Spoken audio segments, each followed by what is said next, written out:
The moment the CEO felt a small tug on his suit sleeve, something inside him tightened, the way it does right before bad news arrives.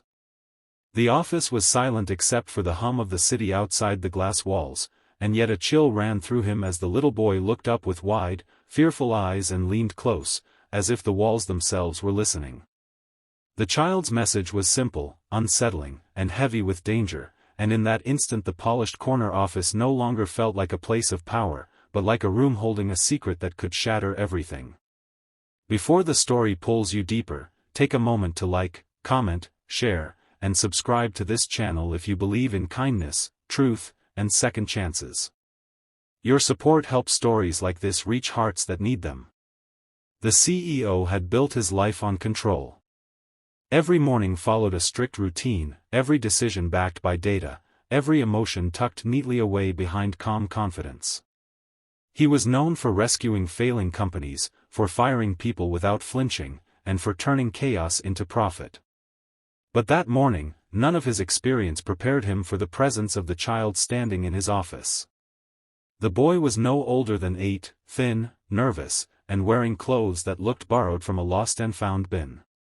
No assistant had announced him. No security guard stood nearby. Somehow, impossibly, the boy had slipped through layers of protection and into the most guarded room in the building. At first, the CEO assumed it was a mistake, maybe the child of an employee who had wandered off. He tried to stay calm, to think logically, but something about the boy's expression made it difficult. There was fear there, but also urgency, the kind that comes from knowing something terrible and not knowing who will believe you. The CEO glanced briefly at the door, wondering how long the child had been there, and that was when the weight of the warning truly settled into his chest. The office suddenly felt smaller. The glass walls felt less transparent, more like mirrors hiding shadows behind them. The CEO's mind raced. For years, rumors had followed him about corporate espionage, about competitors desperate to bring him down, about former partners who still held grudges. He had always dismissed them as paranoia, the cost of being successful. But now, with the boy's anxious presence lingering in the air, those old whispers returned with frightening clarity. He began to notice details he had ignored before, the faint blinking light near a vent, the slight hum that didn't belong to any known device, the way certain confidential discussions had somehow leaked outside the company. Pieces of a puzzle he had refused to see began to align. The boy, it turned out, was the son of a cleaning woman who worked nights in the building. While waiting for his mother to finish her shift, he had wandered the halls, exploring places no one paid attention to.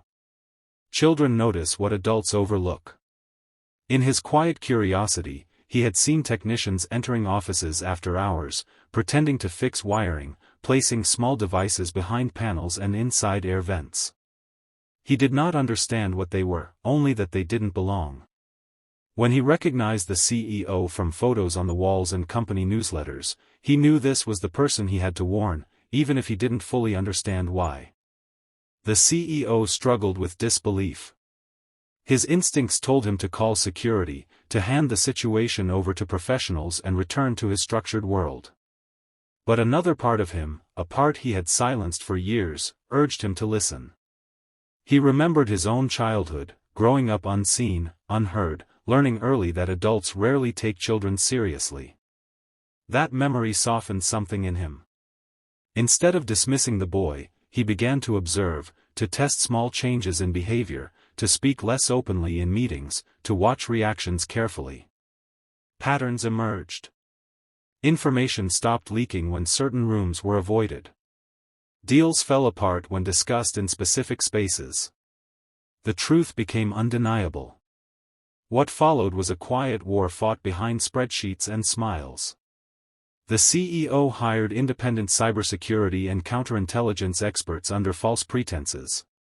Walls were opened, vents examined, and devices removed one by one, each discovery confirming how deeply the betrayal had reached. It wasn't just competitors.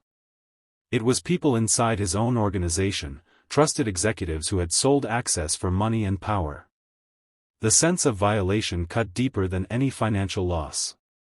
For the first time in his career, the the CEO felt truly exposed, not as a leader, but as a human being who had trusted the wrong people. Throughout it all, the boy remained a silent presence in his thoughts. The CEO ensured the child and his mother were protected, their identities kept secret. He watched the mother work, unnoticed by most, and realized how many people like her kept his world running without ever being seen. The experience forced him to confront an uncomfortable truth. In his pursuit of success, he had stopped seeing people, reducing them to roles and numbers. A child's courage had done what years of board meetings never could.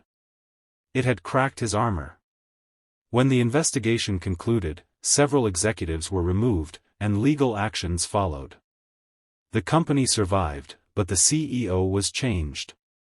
He redesigned the building, not just for security, but for transparency. Open spaces replaced sealed rooms. Listening sessions replaced closed-door meetings. He introduced programs to support employees' families, education initiatives, and pathways for voices at every level to be heard. The transformation wasn't immediate or perfect, but it was real. Trust, once broken, was being rebuilt slowly, honestly. As the story draws close, if this journey has touched something inside you, if it reminded you of the power of listening and the courage found in unexpected places, please take a moment to like, share, and engage with this video.